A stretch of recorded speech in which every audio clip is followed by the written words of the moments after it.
Γεια σας, παιδιά! Σήμερα θα μιλήσουμε για κάτι που βλέπουμε καθημερινά γύρω μας, την τεχνολογία.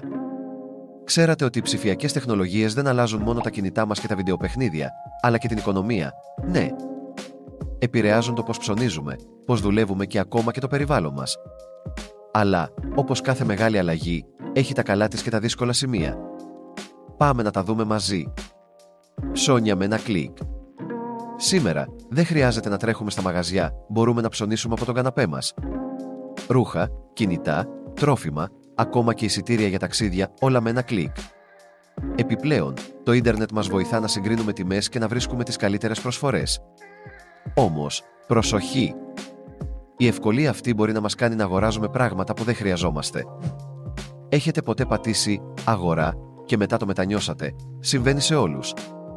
Τα έξυπνα εργοστάσια. Στο παρελθόν, οι εργοστασιακές μηχανές απλώς έκαναν αυτό που τις προγραμμάτιζαν. Σήμερα, όμως, οι μηχανές είναι έξυπνες. Μιλάνε μεταξύ τους, παίρνουν αποφάσεις και βελτιώνουν την παραγωγή.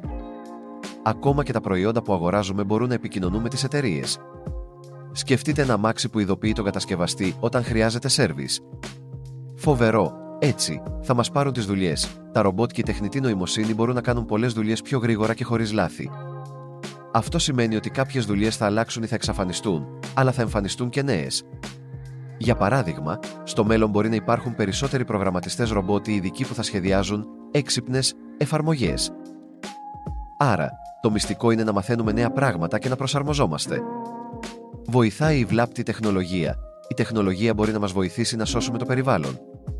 Υπάρχουν έξυπνα κτίρια που καταναλώνουν λιγότερη ενέργεια και αυτοκίνητα που δεν ρυπαίνουν τόσο.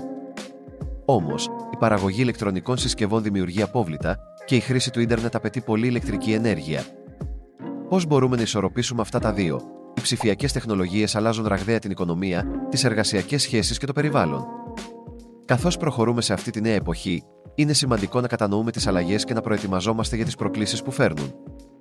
Τι πιστεύετε εσείς? Πώς βλέπετε το μέλλον της οικονομίας στη ψηφιακή εποχή? Σας ευχαριστώ που παρακολουθήσατε.